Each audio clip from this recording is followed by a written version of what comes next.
Recuerden que en esta unidad se plantea con un cuestionamiento cada inicio de tema y el que vamos a ver hoy es el siguiente. En la literatura, ¿la vida fluye, se escapa o se pierde? No es una expresión en sentido literal, sino hay que verla desde el enfoque literario respecto a las composiciones, a los puntos de vista plasmados por los autores y las historias que igual narran mediante sus composiciones. Bueno, podemos ver que tal vez en el romanticismo, en la ilusión, en el sentimiento, pues la vida fluye, pero también de acuerdo a algunas analogías que realizan en torno a dificultades, tristezas, desamores, desdicha, sufrimiento, pues también puede considerarse que se escapa o se pierde, ¿no? Entonces no hay un sentido literal en este cuestionamiento y pues yo creo que va a depender mucho del autor, del género, del estilo, del estado de ánimo, de la historia, e incluso de el momento y las mismas características de quien lo está leyendo, porque la interpretación no va a ser la misma. Si ustedes leen algo o lo leo yo, pues dependiendo de las circunstancias podemos entender o sentir diferentes cosas, ¿no? Entonces, bueno, solamente para comentarlo en torno a la pregunta. Vamos a iniciar con Lope de Vega. Lope de Vega, o su nombre completo, Félix Lope de Vega y Carpio, nace en Madrid, España, y es uno de los escritores más reconocidos de su época. Vamos a comentar muy a grandes rasgos un poco de su vida. Tuvo una vida bastante inquieta, bastante alocadilla, por ahí problemas con mujeres también hubo, y bueno, lo vamos a comentar brevemente. Él escribió en prosa, poesía y drama. Él originalmente nació en una familia humilde de españoles que se dedicaban a el bordado, entonces pues no eran de muchos recursos. Sin embargo, su papá ahorró para comprar un título nobiliario y poder darle una vida digna. Para contexto, en la época solamente la nobleza tenía acceso a ciertas cosas y para ser de la nobleza tenías dos opciones: emparentar con alguien de la nobleza, ¿no? O comprar tu título nobiliario y con eso pues ya tener acceso a esas preferencias que tenía la nobleza. Entonces, bien, una de esas preferencias, siempre la educación inicialmente era para la gente acomodada y el clero, ¿no? Actualmente pues ya ha cambiado el sistema, pero pues en esa época no era así.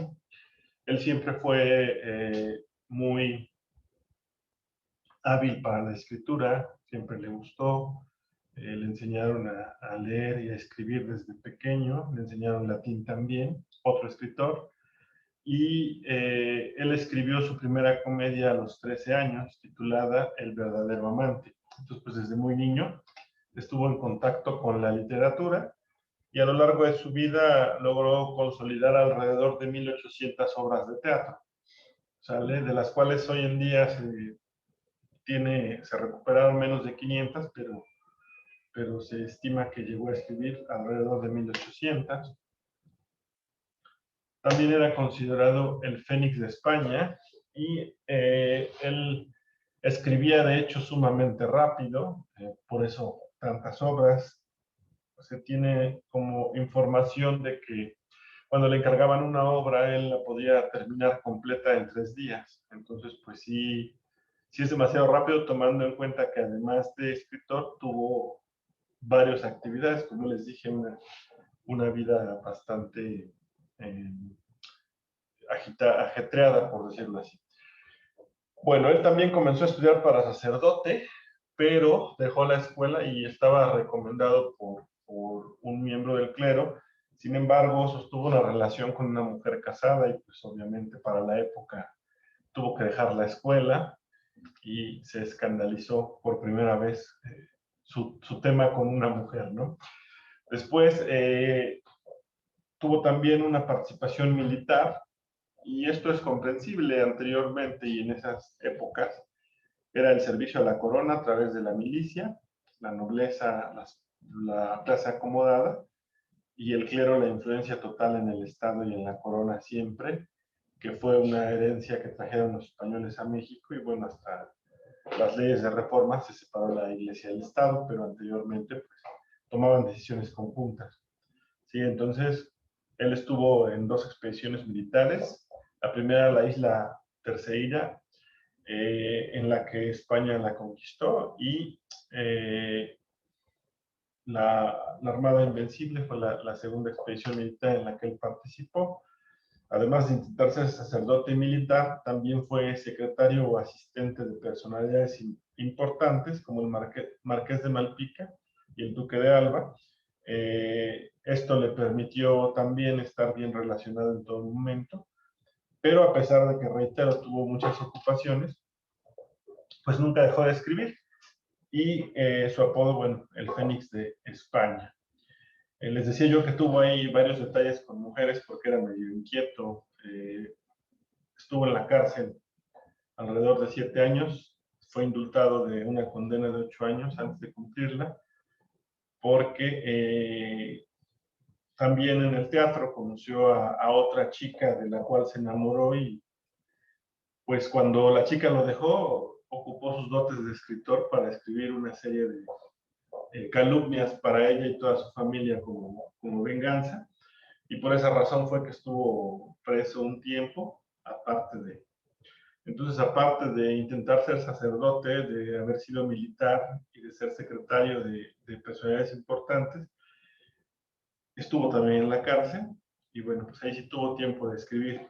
Cuando salió de la cárcel se robó a una muchacha de 16 años, y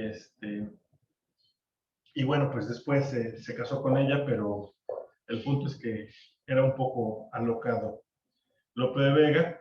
Y bueno, pues escribió muchas obras interesantes. También recordemos que en la época, por la misma influencia de la iglesia, pues además de escribir sobre amor y desamor y sentimientos, también había mucha escritura con tinte eclesiástico.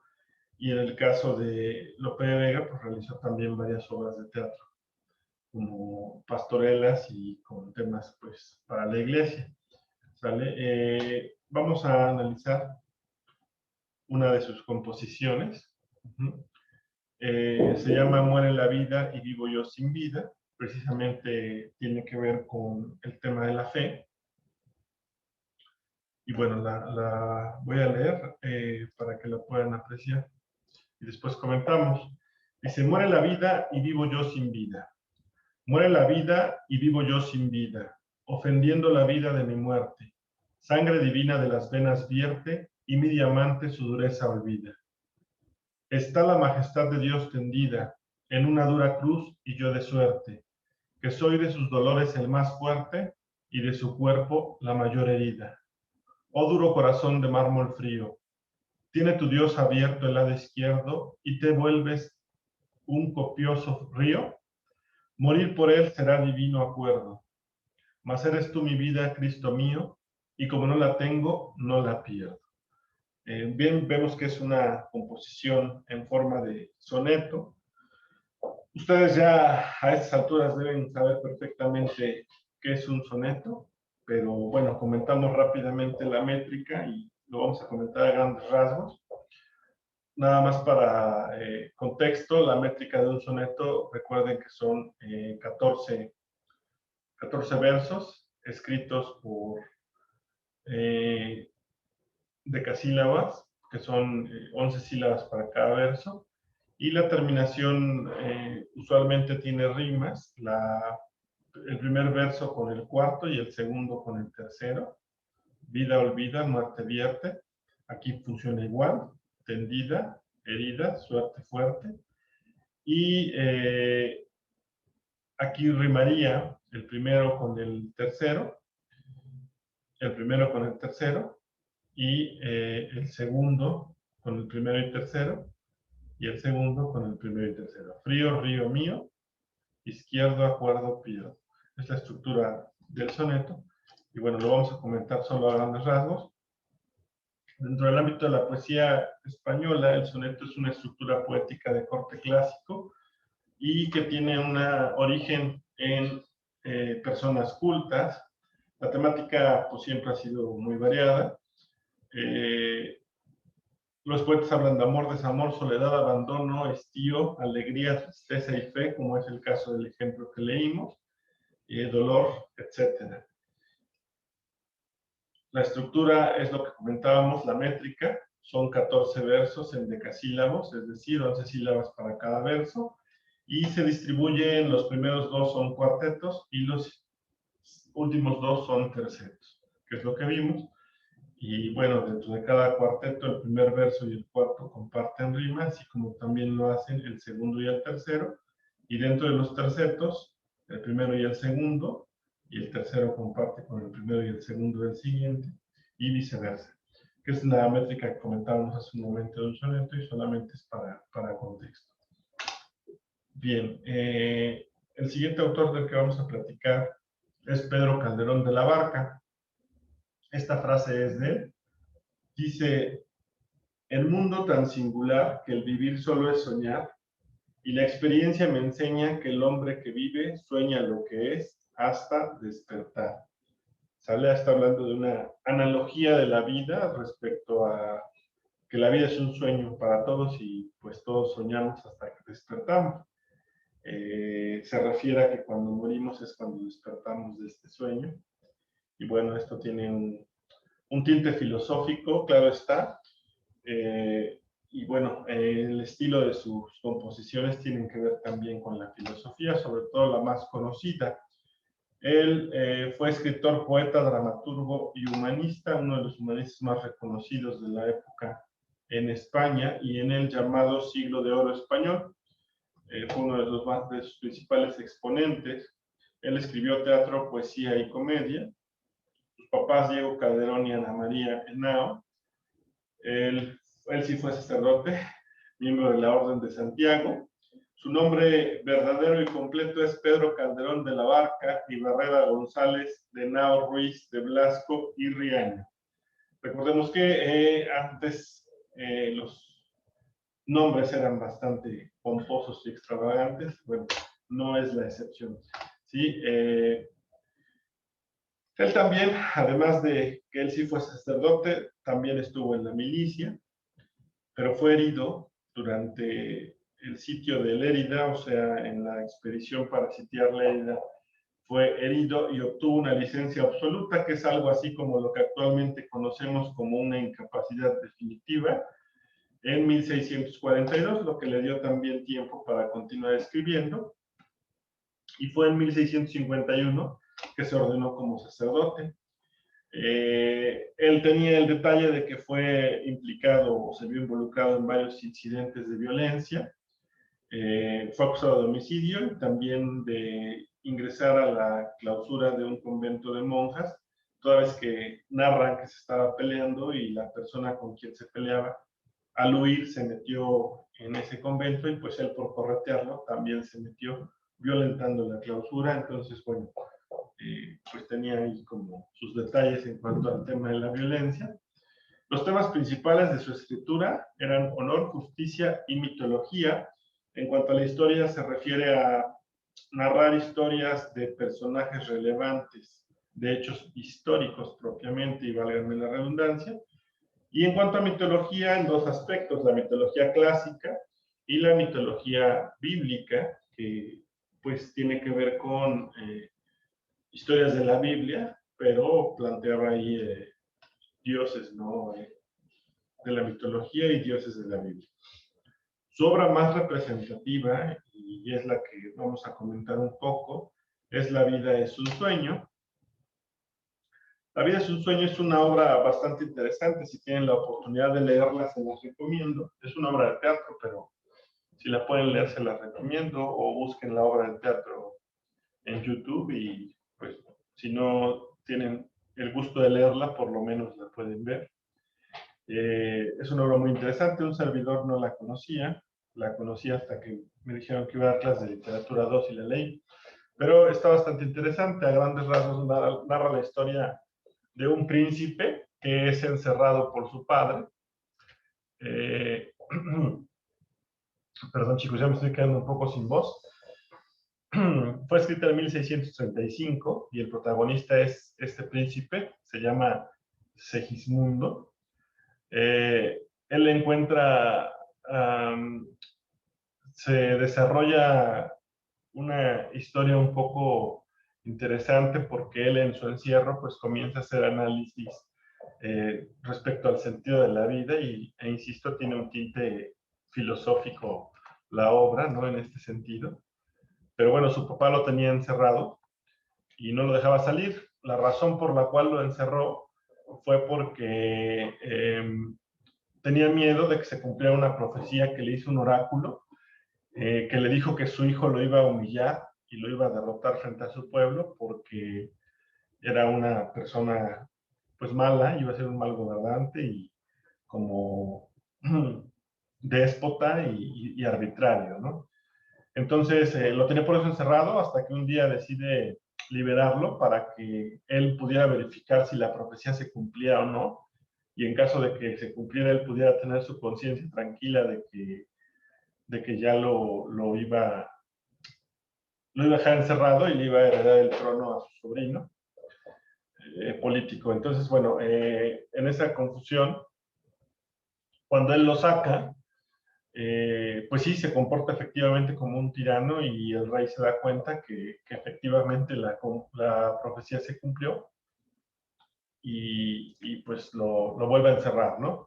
Después lo liberan, el pueblo se pone de acuerdo, se entera que está encerrado el príncipe, lo liberan, de hecho eso ya pasa en el tercer acto, son 3 actos, y pues el rey y su hijo se enfrentan hasta que al final, pues su hijo realmente lo vence y pues sí lo humilla, ¿no? Él cree que ahí fue donde se cumplió por completo la profecía, pero al final el hijo pues, reconoce la autoridad del rey y el rey decide heredarle el trono por su propia voluntad.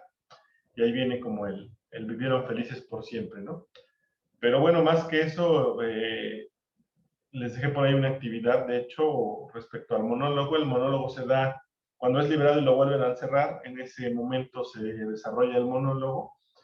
Y bueno, pues es interesante reflexionar sobre este sentido filosófico de la vida en relación a los sueños, ¿no?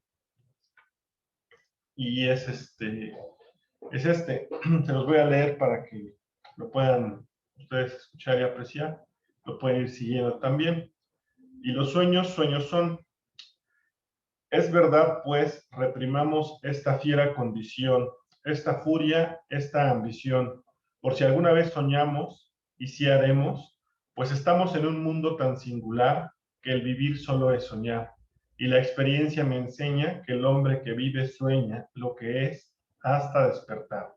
Sueña el rey que es rey y vive con ese engaño mandando, disponiendo y gobernando, y este aplauso que recibe prestado en el viento escribe y en cenizas le convierte la muerte. Desdicha fuerte, que hay quien intente reinar viendo que ha de despertar en el sueño de la muerte.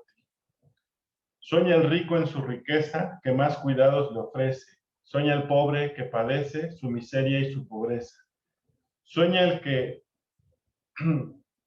Sueña el que a medrar empieza, sueña el que afana y pretende, sueña el que agravia y ofende, y en el mundo, en conclusión, todos sueñan lo que son, aunque ninguno lo entiende. Yo sueño que estoy aquí, de estas prisiones cargado, y soñé que en otro estado más lisonjero me vi. ¿Qué es la vida? ¿Un frenesí? ¿Qué es la vida? Una ilusión, una sombra, una ficción. Y el mayor bien es pequeño, que toda la vida es sueño y los sueños, sueños son. Esta es bueno, es una breve fracción de la obra que estábamos comentando y bueno, se da, insisto, esta conversación consigo mismo o esta reflexión que hace a través del monólogo el príncipe en su encierro.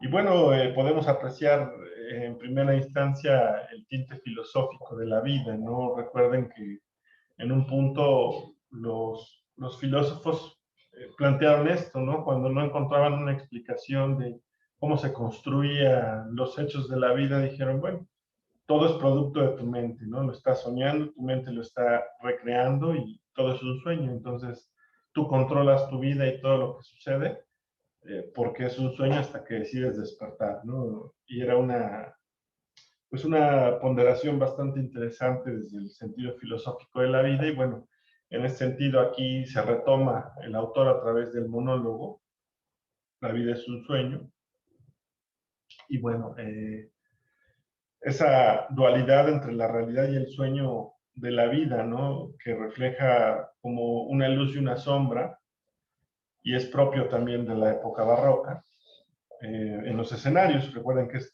una fracción de una obra de teatro.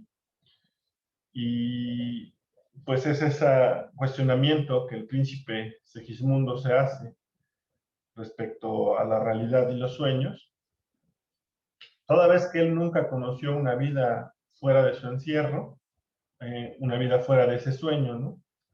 Desde que nació, y pues todo culpa de la profecía de que él iba a ser un tirano y avergonzar a su padre y todo eso. Entonces, bueno, de alguna forma a él pues se le negó ese acceso a la realidad, ¿no? Al tenerlo encerrado. Y por eso es que describe lo que él estaba padeciendo o viviendo desde ahí. Y bueno, solamente es para la reflexión y el contexto de lo que estábamos comentando. Y pues hasta aquí, si no hay alguna duda o comentario, hasta aquí vamos a llegar, chicos. ¿No? Bueno, entonces, por hoy sería todo. Nos vemos la próxima clase. Que tengan buena noche. Adiós, profe. Gracias igualmente. Gracias.